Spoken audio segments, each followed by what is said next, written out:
ចាសួស្តីបងប្អូនចឹងថ្ងៃនេះយើងតមេរៀនរបស់យើងទៀតណាចឹងចូលបើកសៀវភៅនៅទំព័រទី24មេរៀនទី2ត្រេ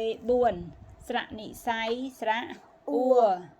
ការស្ដាប់សូរអក្សរចឹងកូនញ៉ាំស្ដាប់ណាតើសូរអក្សរខាងចុងគឺស្រៈអីទី1គួរទី2ខួរចឹងស្រៈខាងចុងវាស្រៈអីស្រៈអ៊ូស្រៈអ៊ូត្រឹមត្រូវការស្គាល់តួអក្សរអញ្ចឹងគាត់មើលនេះស្រៈអីគេណាស្រៈអ៊ូអញ្ចឹងគាត់អានមើលកអាកាកអាកាកអេកេកអីកៃកអឺកកអឺកកអូកកអូកកអ៊ូគួចាការអានព្យាង្គអញ្ចឹងគាត់មើលអក្សរកអ៊ូ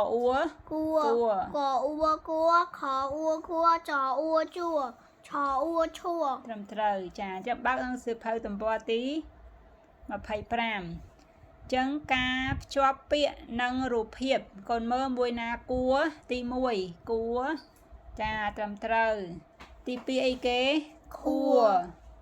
ចាចុះរូបទី3គេខួខអ៊ូការអានអត្ថបទខ្លីនេះអានថាកឆៃកកោកឆៃកគោតទៀតកឆាក្ដាមកឆៃខួក្ដាមចាកឆៃកគោត្រឹមត្រូវចឹងការសរសេរយ៉ាងនេះគេឲ្យយកសរសេរគាត់អានណាសអេសអេសអីសអឺសអឺសអូសអូសអ៊ូកអាកាកអេកេកអីកៃកអឺកកអឺកកអូកកអូកកអ៊ូកខអាខាកអេខេខអីខៃខអឺខ